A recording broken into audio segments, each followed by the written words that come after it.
Olá, pessoal das turmas de Arquitetura de Computadores da UFPB, bem-vindos a mais uma videoaula. E nessa videoaula a gente vai dar continuidade ao que a gente conversou na aula que foi feita por streaming ontem, tá? Dia 17 de março de 2020, uma terça-feira.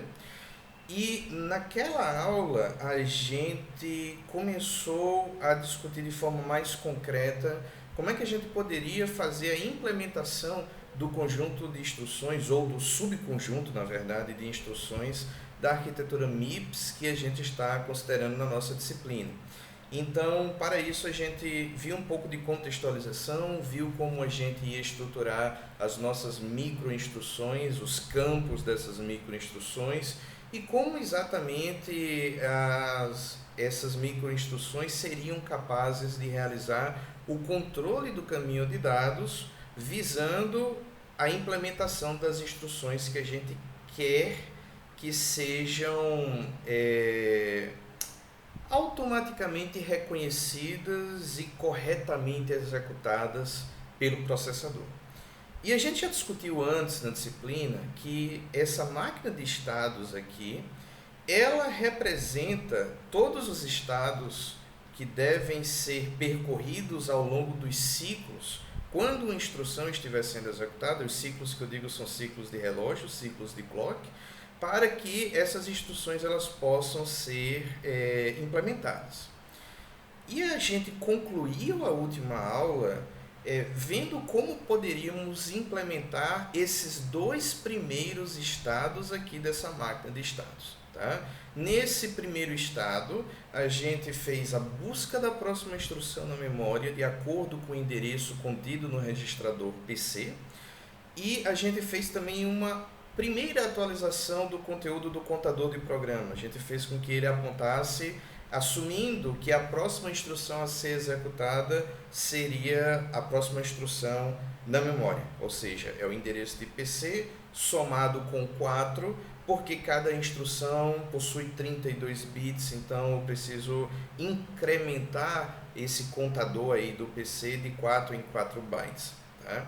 E em seguida a gente viu esse segundo estado, toda a instrução vai passar por ele também, onde a instrução ela vai ser decodificada, ou seja, os 6 bits mais significativos do registrador de instrução, eles vão ser repassados para a unidade de controle, para que ela possa saber qual é a instrução que se encontra nesse registrador naquele dado momento, e em seguida decidir qual microinstrução deverá ser executada para que a gente possa dar continuidade à execução da instrução que a gente acabou de descobrir. E a gente discutiu que a gente chegou nessas duas microinstruções. Tá? A primeira microinstrução aqui, ela faz então o fetch, a atualização do contador de programa, tal qual eu acabei de falar. E a segunda microinstrução, ela vai fazer a decodificação basicamente através desse preenchimento do campo sequence, onde a gente colocou dispatch 1. Tá? E aí, com base no opcode da instrução, eu vou fazer o desvio consultando uma tabela para isso, tá? A tal da dispatch table 1. Para qual estado, para qual microinstrução, já que cada estado vai ter uma microinstrução correspondente, então para qual estado eu devo desviar, para qual estado eu devo ir após essa fase de decodificação. Mas se eu fosse fazer só isso, todo o caminho de dados ia ficar sem uso. A ULA não faria nada, o banco de registradores não faria nada.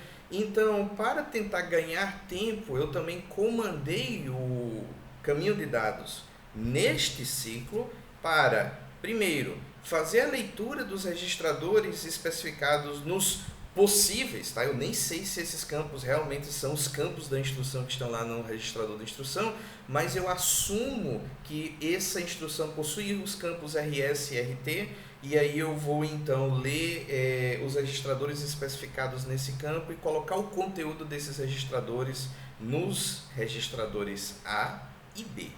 Tá?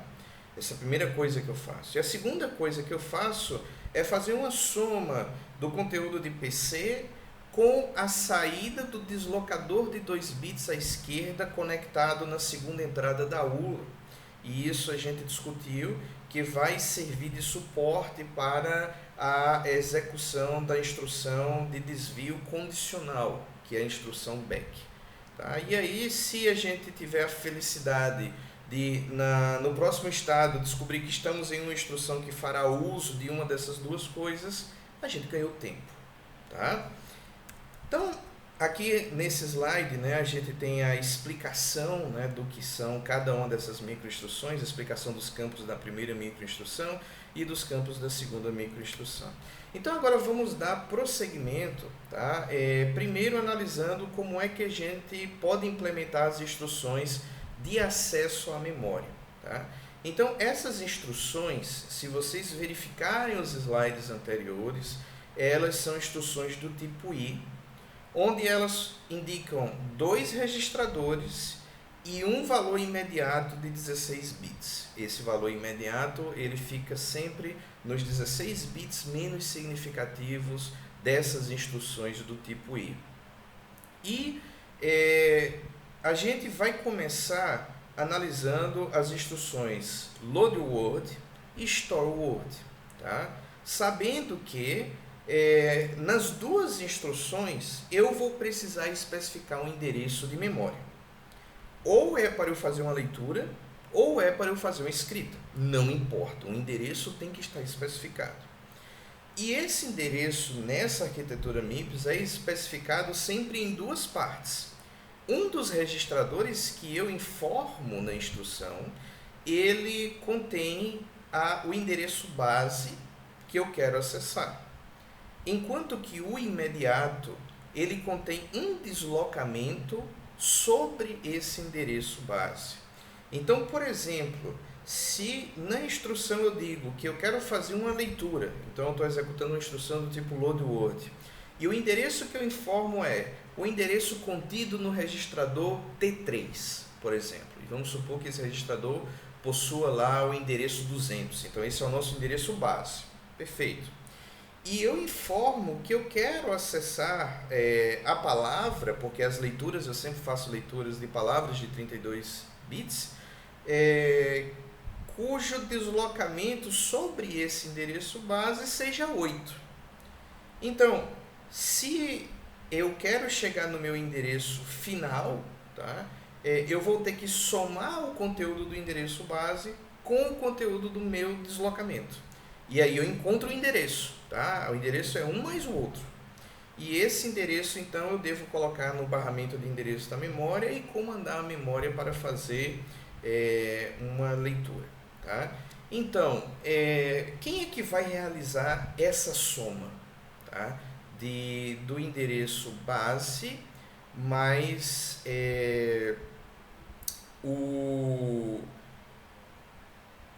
a saída desse extensor de sinal que converte esse imediato de 16 bits para um operando de 32 bits. Bom, quem vai ter que fazer uma soma é a ULA, certo? E aí eu tenho então que comandar a ULA explicitamente para fazer isso. No caso, o registrador base, tá? Ele já vai ter sido carregado no registrador A. Em que momento isso aconteceu?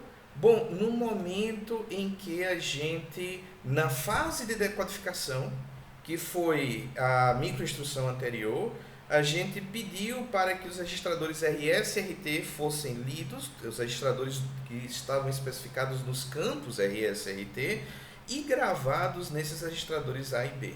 Então, o endereço base já está em A por conta disso. Então, nesse sentido, a gente realmente ganhou tempo na fase de decodificação. E agora, eu vou precisar, então, pegar esse conteúdo de A e colocar na primeira entrada da ULA.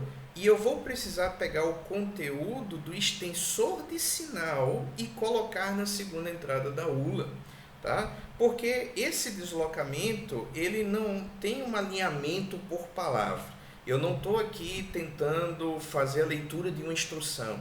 Quando eu estou fazendo um load word, eu estou procurando dados. E aí eu tenho tipos de dados diferentes, então não faz muito sentido eu ficar sempre procurando aquele alinhamento de por palavra, onde eu tenho que sempre começar a leitura em um endereço que seja múltiplo de 4, né, de 4 bytes. Como eu posso começar a minha leitura de basicamente qualquer byte, então eu não preciso passar por esse deslocador de 2 bits para a esquerda, que é a unidade funcional que faria esse efeito de multiplicar o meu valor do imediato por 4. Eu posso simplesmente pegar o imediato puro do jeito que ele está. E desde que eu estenda a representação dele para 32 bits, porque as entradas da ULA só reconhecem valores de 32 bits. Então essa conversão tem que ser feita por fora, e quem faz essa conversão é essa unidade aqui. Então essa é a primeira coisa que eu preciso fazer, tá?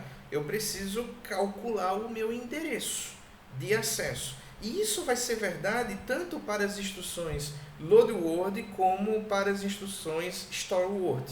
Tanto é que se eu ver aqui na minha máquina de estados, caso a minha instrução tenha o opcode do load word ou do store word, eu vou vir para esse estado. E esse estado inclusive recebeu um comentário aqui chamado Memory Address Computation. Tá? Significa aqui que é a parte que eu vou computar o endereço, então, que eu vou acessar, certo? Em seguida, aí load word vai fazer uma coisa e store word vai fazer uma coisa. É por esse motivo que eu tenho um novo desvio condicional no nível da microinstrução, que vai ser implementado através da dispatch table número 2. Tá? E aí, caso o opcode da instrução seja de load word, aí eu devo vir para esse estado aqui.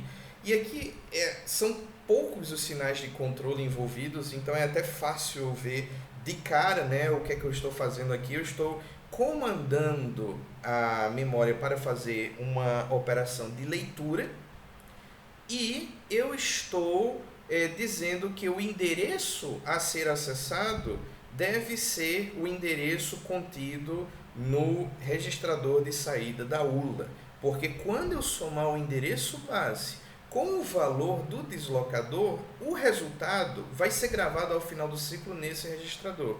Então eu posso usá-lo no ciclo seguinte.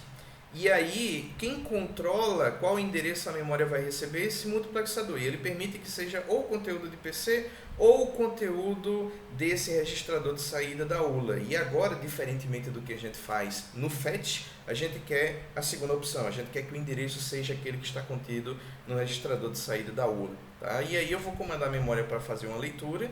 Eu vou ter o cuidado de não ativar o sinal de controle R-Write, porque o que vier da memória eu não quero que seja gravado aqui no registrador de instrução, eu quero que venha apenas para o registrador MDR, que é esse aqui, é o Memory Data Register. Tá? E, por fim, eu vou chegar numa situação que, bom, foi isso que o usuário solicitou na instrução, que o valor da posição de memória que ele informou ficasse guardado em MDR. A resposta é não. O usuário informa 2 registradores, no caso de uma instrução load word. Um contendo o endereço base, e o outro é o registrador que deve armazenar o valor lido.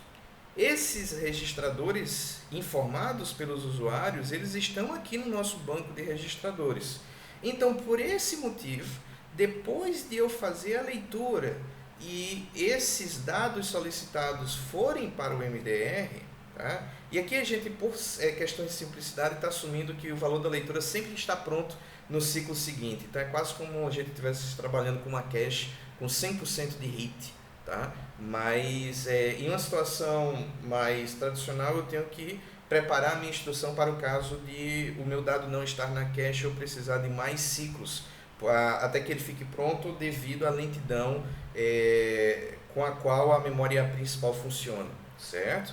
Mas para fins de simplicidade eu vou assumir aqui que, ok, no ciclo seguinte o valor já está pronto em MDR, mas como eu ainda não terminei a minha tarefa, então eu ainda tenho mais um estado a percorrer em load word, que agora eu vou precisar mover esse dado de MDR para o registrador informado pelo usuário, pelo programador ou programadora, quando ele invocou a instrução load word. E aí o dado, então, ele vai sair daqui, vai passar por esse multiplexador, e esse multiplexador, então, vai permitir que esse dado seja escrito de acordo com o campo que o programador colocou aqui, né? No caso são os bits de 16 a 20, tá? É o campo RT, esse aqui. E aí o campo RT vai estar preenchido com o registrador de destino, isso vai ser colocado no banco de registradores, no endereço do registrador aqui para escrita, e aí eu vou comandar o banco de registradores para fazer a escrita, tá? E aí essa escrita vai ser realizada. Então, minhas microinstruções ficaram exatamente do jeito que eu esperava. E nessas horas eu peço para que vocês que estão acompanhando essas aulas consultem o tabelão, tá? A tabela que contém todos os possíveis preenchimentos para os campos das microinstruções que nós estamos implementando. Então, a primeira microinstrução a gente deu um label, chama-se mem1. Esse 1 aqui é porque esse label é atingido a partir do desvio propiciado pela Dispatch Table 1, pela Dispatch Table 1, tá? A tabela de despacho 1. E aí, por uma questão de organização, tá? A gente está sempre dando nome e colocando o número referente a, qual foi a tabela de despacho que desviou a execução para essa microinstrução específica, tá? Então, mem1 significa que é a microinstrução que está computando o endereço de memória, né, que é base para qualquer instrução de acesso à memória, e aí só tem duas instruções nessa categoria, load word e store word, e ela é atingida através da tabela de despacho 1. E aí eu estou dizendo, ULA realiza uma soma entre o conteúdo do registrador A e o conteúdo do extensor de sinal. Note que esse valor aqui não é xt shift, tá? Que aí sim seria daquele deslocador de 2 bits à esquerda que está ligado na segunda entrada da ULA. Aqui ele colocou apenas extend, tá? E ele disse que a próxima microinstrução vai ser ditada pela dispatch table número 2. Tá? E aí, basicamente, nessa microinstrução, eu comando o caminho de dados a calcular o endereço que precisa ser acessado. E aí, se tratar da instrução load word, a dispatch table vai me encaminhar para essa microinstrução que eu chamei de LW, de load word, e o 2 é porque foi a dispatch table número 2 que me trouxe até aqui. E nessa hora, o que eu preciso fazer é apenas dar um comando para a memória chamado read alu. Tá? E aí, se vocês consultarem a tabela, lá o tabelão, como a gente está chamando, tá? Essa tabela de descrição dos preenchimentos possíveis para os campos das microinstruções, a partir de agora, já há algum tempo, né? Mas só relembrando para ninguém esquecer, eu estou carinhosamente chamando de o tabelão. Tá? E aí vocês então consultem o tabelão e aí vocês vão ver que a especificação desse preenchimento read alu significa eu vou comandar a memória para realizar uma operação de leitura de dados, tá? Porque o endereço sendo acessado é o endereço contido no registrador de saída da ULA e não PC, que seria outra opção, tá? E depois eu vou para um próximo estado colocando como sequencing o sec, porque na minha máquina de estados, ao sair daqui, só tem para cá. Agora, eu só tenho um caminho. Tá? Então, a próxima microinstrução é literalmente a próxima microinstrução encontrável na memória de controle lá da minha unidade de controle. E no último estágio, tá? No último estado, no último ciclo, então eu vou comandar o banco de registradores a escrever no registrador indicado pelo programador ou programadora o conteúdo do registrador MDR esse que recebeu o dado da memória após o fim do ciclo anterior, ok? E com isso a gente terminou então de implementar nossa primeira instrução. Load word foi concluída com 5 ciclos. Um para fazer o fetch, um para fazer o decode e aqueles 2 passos de otimização. Um ciclo para calcular o endereço de destino a ser acessado, Um ciclo para fazer a leitura propriamente dita na memória e mais um ciclo para mover o dado do registrador Memory Data Register, tá? O MDR, até o registrador informado pela pessoa que gerou a instrução que está lá no registrador de instrução, né? O programador ou programadora. Como a instrução foi concluída, então o campo sequence ele é preenchido com fetch. Ou seja, agora eu devo fazer esse desvio de volta para a microinstrução de número 0. Tá? Ou seja, eu devo buscar a próxima instrução na memória. Ok? No caso do store word, então eu vou alcançar esse estado vindo do estado de cálculo do endereço a ser acessado na memória. Então, se eu chegar aqui nessa microinstrução, tanto é que, note, ela se chama SW de store word e tem um número 2, porque ela vem da dispatch table 2, que é aquela dispatch table que a gente aciona depois de calcular o endereço que a gente está tentando acessar na memória. Então eu posso partir do pressuposto que o endereço já está calculado.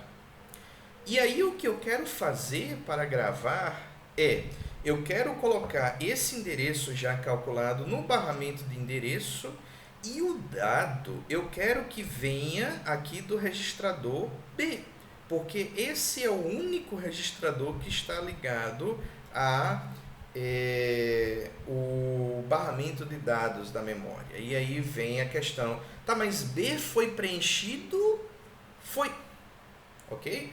Na fase de decodificação, porque a gente, mais uma vez, pediu na fase de decodificação para que os registradores RS e RT eles fossem escritos, tivessem os seus conteúdos passados para os registradores A e B. Então, o dado que eu preciso escrever já se encontra no registrador B no momento em que eu estou executando essa microinstrução. Então, ficou fácil para esse estado. Tá? A única coisa que ele precisa fazer agora é memória, faça a escrita desse dado que já está no registrador B e o endereço que você vai utilizar é o endereço contido no registrador de saída da aula. Por isso que a gente está usando a opção Write a Loop aqui. Tá? E isso encerra, porque agora eu já fiz tudo o que o programador ele queria que eu fizesse, que é escrever aquele dado na memória. Então daí para frente é com a memória vai ter o tempo dela lá para gravar esse dado internamente e eu já posso, o processador, já posso seguir para a próxima instrução. Posso começar a executar a próxima instrução. E exatamente por esse motivo que nesse campo sequencing aqui eu vou preencher ele com fetch. E aí store word foi executada em um total de 4 ciclos. Tá? Só recapitulando, a microinstrução referente ao fetch, a microinstrução referente à decodificação, a microinstrução referente ao cálculo do endereço da memória ser acessado e a microinstrução que comanda a gravação na memória propriamente dita. Legal, das 9 instruções que a gente tem que implementar, a gente já implementou 2 e eu espero com um pouquinho de fé aí que vocês estejam vendo que não é um bicho de 7 cabeças eu dizer as etapas que o caminho de dados deve seguir para executar as instruções, partindo do pressuposto que eu saiba como funciona o caminho de dados e que eu saiba para que serve a instrução e como ela é organizada internamente, quais são os campos daqueles formatos de instruções que a gente estudou lá. Então, se por um acaso vocês não estejam entendendo, se perguntem se realmente vocês conseguiram entender direitinho como funcionam todas essas coisas que eu acabei de falar, porque se o problema estiver lá atrás, aí ele tem que começar a ser resolvido lá de trás, tá bom? Aqui nesse slide tem uma explicação dessas microinstruções que a gente apresentou aqui, tá certo? Eu não vou ler esse conteúdo porque isso foi o que eu acabei de explicar. Vamos implementar agora um conjunto de 5 instruções, tá? São as instruções do tipo R, certo? E aí a gente tem as instruções add, sub, and, or e SLT, tá? Que é set on less than. E para essas instruções a gente precisa essencialmente colocar o conteúdo dos registradores informados pelo programador ou programadora nos campos RS e RT nas entradas 1 e 2 da ULA. Bom, os campos RS e RT já tiveram os seus dados, né, os registradores informados nesses campos tiveram seus dados já transferidos para os registradores A e B na segunda microinstrução, na fase de decodificação. Então isso já está fácil. Aqui na entrada da ULA eu simplesmente vou dizer deixe passar A, deixe passar B. Moleza. O que a ULA deve fazer? Bom, como se trata de uma instrução do tipo R, então a gente sabe, a gente já discutiu isso em aulas anteriores, que eu tenho um formato de instrução do tipo R que reserva os 6 bits menos significativos para a seleção do que a ULA vai fazer. Isso é o que a gente chama de o campo funct, tá? Do function. E o que a minha unidade de controle basicamente tem que fazer é dizer para a unidade de controle da ULA, né, que é essa unidade de controle secundária, olha, faça seja lá o que tiver no campo funct. Tá? E aí a gente viu que existem várias combinações possíveis, então toda vez que a gente estiver executando aqui uma instrução do tipo R, tá? Isso está sendo informado nessa primeira coluna, então a minha unidade de controle vai informar sempre no campo de controle da ULA um sinal chamado ALU-OP 10, e isso é o sinal para que a unidade de controle da ULA diga, ok, eu vou então me basear no conteúdo dos 6 bits menos significativos do registrador de instrução, e aí ele vai diferenciar então quando ele deve fazer uma soma, uma subtração, um AND ou um OR, ou a operação set on less than, certo? Então tudo isso já está especificado nessa tabela aqui do controle da ULA que a gente conhece. E isso é o que esse estado vai fazer.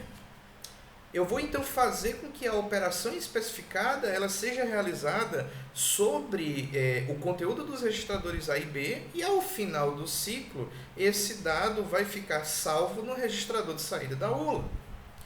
Mas foi isso que o usuário pediu, o programador, na hora que ele colocou lá na memória e que chegou no registrador de instrução, faça uma soma, por exemplo, do conteúdo dos registradores T2 e T3 e coloque no registrador de saída da ULA? Não foi isso. Esse usuário informa 3 registradores. Ele informa os 2 que devem sofrer a operação e um terceiro que deve receber o resultado. Então o resultado deve ir para esse terceiro registrador informado em um campo chamado RD, no formato das instruções do tipo R. Então, eu vou precisar de mais um estado, onde eu vou comandar uma transferência de dados entre, e aqui é melhor explicar isso no caminho de dados, o registrador de saída da ULA. Aí se eu acompanhar a linhazinha, eu vou ver que esse registrador é uma das entradas desse multiplexador da entrada de dados do banco de registradores. Então eu tenho que comandar o banco de registradores para fazer uma escrita de dados no registrador indicado no campo RD. Aí eu vou ter que também mandar sinais de controle adequados para que os bits lidos sejam aqui, os bits que cheguem nesse identificador do registrador a ser lido sejam os bits de 11 a 15. Porque no formato de instruções do tipo R, os bits do campo RD são esses aqui, do 11 a 15. Tá? E aí eu digo, ok, os bits vão ser os de 11 a 15 do endereço do registrador. O dado do registrador ele deve vir aqui do registrador de saída da ULA, então eu vou passar o valor 0 para esse multiplexador aqui, e eu vou dizer para o banco de registradores, por favor, faça um escrito, certo? E é isso que esse estado aqui está fazendo, certo? E por fim, eu vou encerrar a execução dessas instruções e voltar para o meu estado inicial. Então, se vocês já não fizeram isso em casa, anotando aí, checando o tabelão, como é que eu vou preencher aqueles campos das microinstruções para eu chegar nesse efeito, nesse resultado, então eu vou mostrar para vocês agora quais são as 2 microinstruções, tá, em questão. Eu tenho a primeira microinstrução que eu chamei ela de rformat, tá? one. Porque, de novo, essa microinstrução é alcançável a partir do desvio realizado pela dispatch table one. E aí, o que a ULA vai fazer? Eu preencho com o valor func code, tá? Function code. Isso está previsto no tabelão. Só olha lá, vocês vão encontrar essa possibilidade. E essa funcionalidade, a operação da ULA, ela deve ser realizada sobre os conteúdos dos registradores A e B. E isso é tudo que eu tenho para esse ciclo. Eu não posso fazer mais nada. Eu não posso pedir para esse resultado já ser gravado no banco de registradores, porque o que está conectado na entrada de dados lá do banco de registradores é o registrador de saída da ULA. E esse registrador só vai ser escrito no final do ciclo. Tá? Então, eu tenho que aguardar um próximo ciclo, por isso que o sequencing aqui vai ser sec. E a microinstrução seguinte, ela simplesmente vai informar ao banco de registradores write allo, que significa, tá? Salve no registrador indicado no campo RD da instrução, do registrador de instrução, aquele conteúdo que no momento se encontra salvo no registrador de saída da ULA.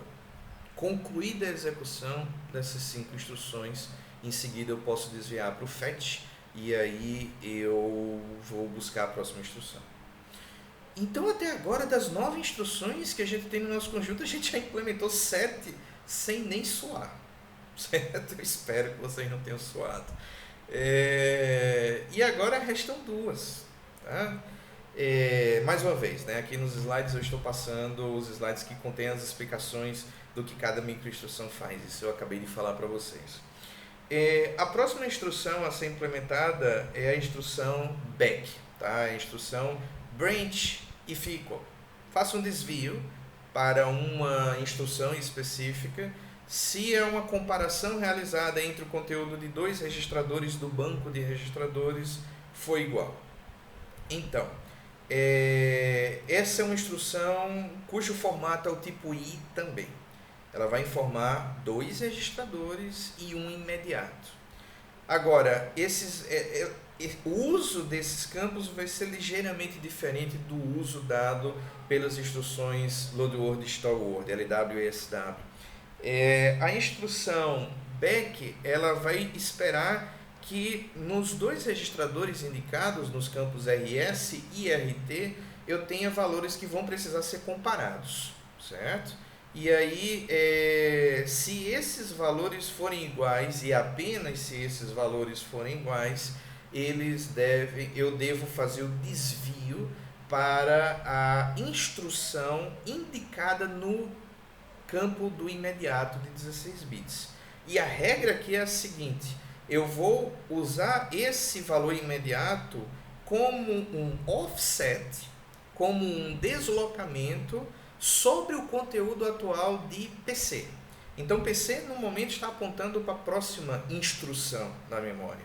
Então, se eu disser, por exemplo, que o meu offset ele é 3, significa que eu quero desviar a execução do meu programa para 3 instruções. Perceba, não é microinstruções, agora eu estou falando das instruções do meu programa lá, do nível da arquitetura do conjunto de instruções.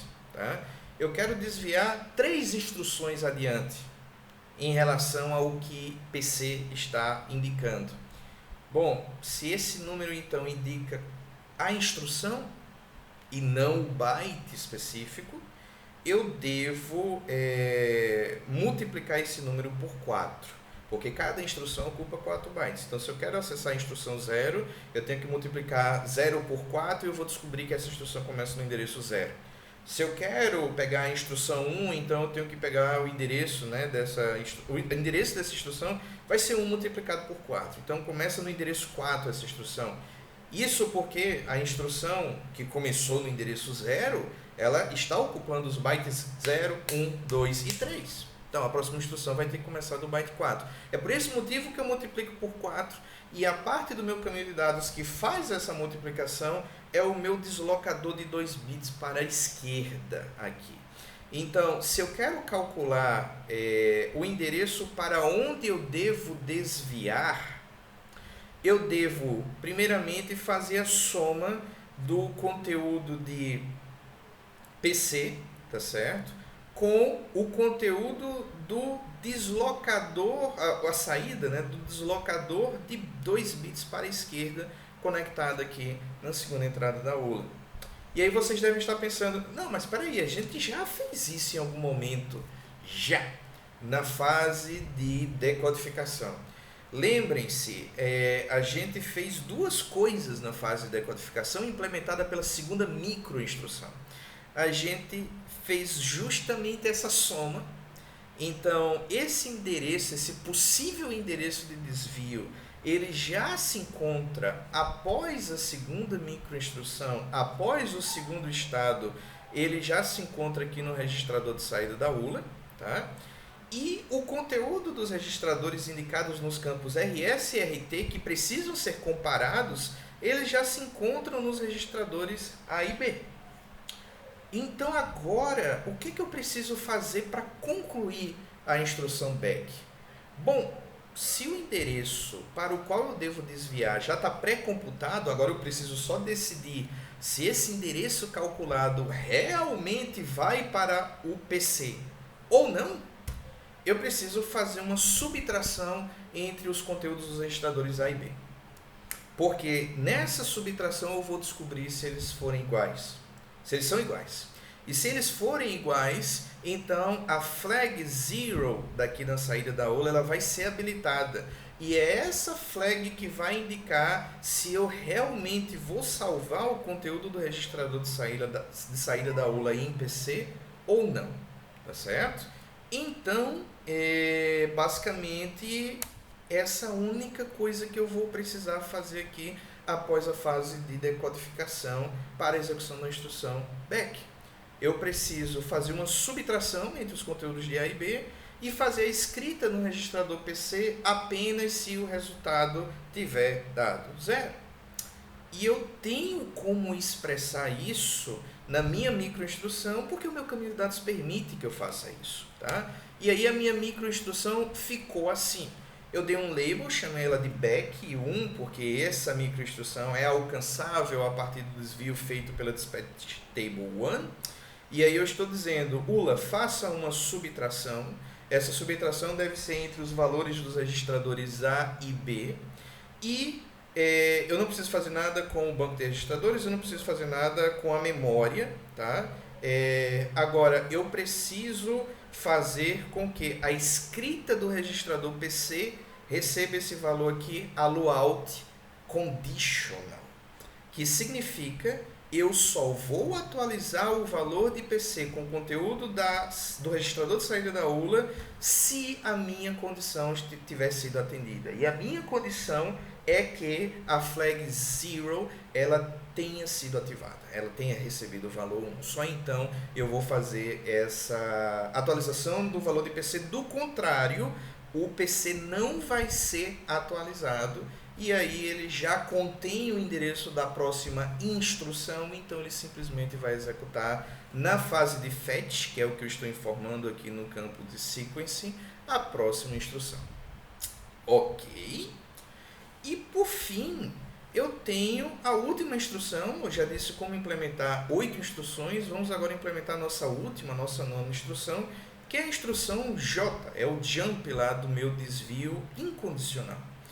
E aí, nessa hora, o que eu quero fazer é usar os 26 bits menos significativos, tá?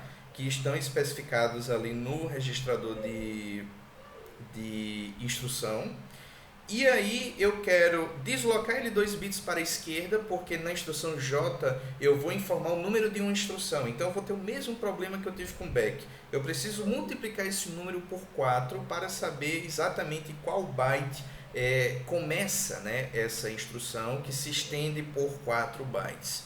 E aí eu vou colocar os 28 bits resultantes dessa operação de deslocamento de 2 bits à esquerda nos 28 bits menos significativos do registrador PC. Né? Os 4 bits mais significativos, eles persistem. Isso já foi explicado anteriormente na aula. Tá? Se está sendo captado algum som de fundo aqui, gritos, São crianças brincando no corredor do prédio onde eu moro aqui, tá? Faz parte do fato de que as aulas presenciais estão suspensas e aí a gente está em um prédio um pouco mais movimentado, mas eu acredito que vocês estão conseguindo escutar o que eu estou falando. E aí é basicamente isso que eu tenho que fazer, e tudo isso pode ser feito em um único ciclo, porque se eu olhar no caminho de dados, o que eu preciso fazer? Bom, eu vou precisar comandar a escrita do meu registrador PC para receber o produto, a saída desse deslocador de 2 bits para a esquerda, que recebeu como entrada os 26 bits menos significativos do registrador de instrução. Ok? Então, a minha microinstrução vai ser, na verdade, bem simples. Eu vou dar um label para ela, jump 1, porque, de novo, ela vem da minha tabela de despacho 1, tá certo?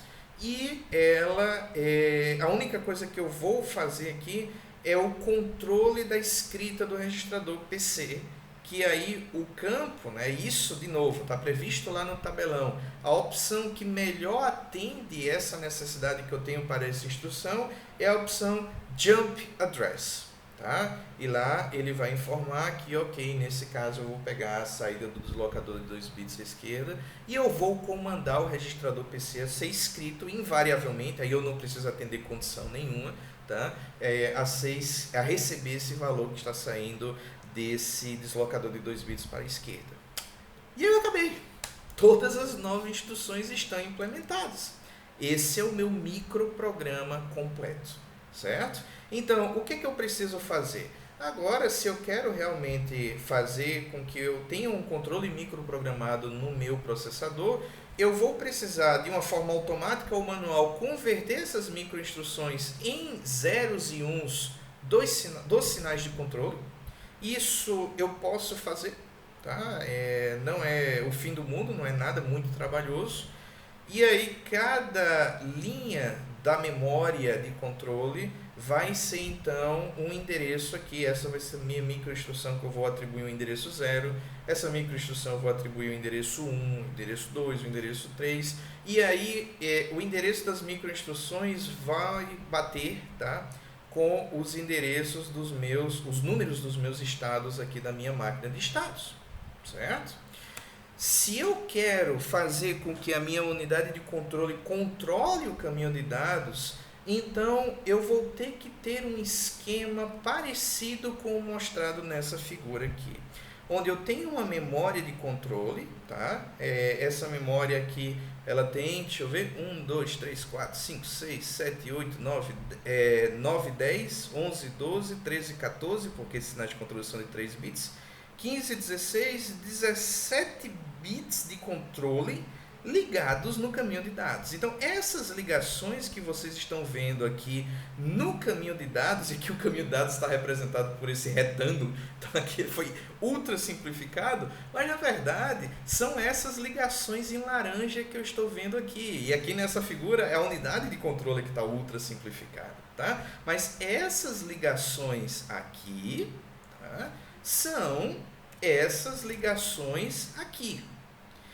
E aí eu vou ter que ter um esquema de determinar, ok, qual a microinstrução que eu vou colocar na saída dessa memória para ter esses valores desses bits propagados para o caminho de dados. Eu vou ter que ter uma lógica de seleção de endereço de microinstrução. Então eu vou ter uma coisa parecida com um contador de microprograma, tá? Algumas arquiteturas chamam isso de MPC, né? Microprogram Counter. E aí eu tenho que ter uma unidade que diga, bom, a próxima microinstrução é literalmente a próxima, eu volto para a microinstrução 0, ou eu computo a próxima microinstrução consultando alguma tabela, tudo isso dependendo do opcode da instrução que está no registrador de instrução. Então, eu ligo, né, os 6 bits mais significativos do registrador de instrução aqui nessa unidade que eu estou chamando de lógica de seleção de endereço. Então, Dispatch Table 1 está aqui dentro, Dispatch Table 2 está aqui dentro, certo? E as demais lógicas que vão considerar o seguinte, ok, qual é a microinstrução onde eu estou, certo? a microinstrução que foi passada por último para a unidade para o caminho de dados. O que está definido no campo fetch dela, e aqui esse campo fetch, por exemplo, pode ser, só para citar um exemplo, pode ser codificado em tipo 2 bits, tá? 00, por exemplo, se for sec, 01 se for consultar a dispatch table 1, 10 se for consultar a dispatch table 2 e 11 se for fetch, se for para voltar para a primeira microinstrução na memória. Então, essa unidade de seleção ela vai saber, tá, qual é a microinstrução que foi executada por último, qual é a definição da microinstrução, certo? Quanto à próxima microinstrução que precisa ser selecionada, qual é o opcode, e ela vai tomar todas as decisões para colocar um novo endereço aqui nesse contador de microprograma. Então aqui é onde eu vou selecionar nessa entrada dessa memória ROM de controle qual é a próxima microinstrução que vai ser executada. Esse endereço ele é automaticamente alimentado também nesse somador que sempre incrementa esse número de 1 para deixar aqui disponível para a unidade de lógica de seleção de endereço.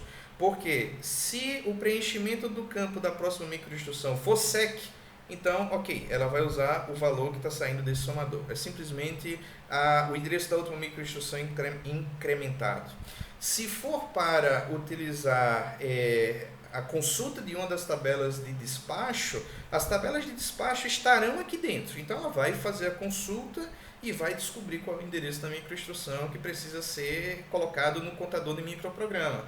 E se a próxima microinstrução definida na microinstrução atual for fetch, ela também sabe zerar o conteúdo desse contador de microprograma. E seja lá o que essa unidade de lógica de seleção de endereço decidir, ela vai gravar aqui, isso é a entrada dessa memória, a microinstrução selecionada vai ter o seu conteúdo propagado para o meu caminho de dados. E aí está feito. Tá? É por isso que a gente disse que utilizar microprogramação simplifica o circuito do controle, porque se vocês pararem para pensar, o circuito em si realmente é simples. A complexidade se encontra nessa memória aqui, que termina sendo uma desvantagem, porque ela tipicamente é uma memória mais lenta do que se eu fosse fazer um controle 100% realizado por hardware, por portas lógicas, tá certo?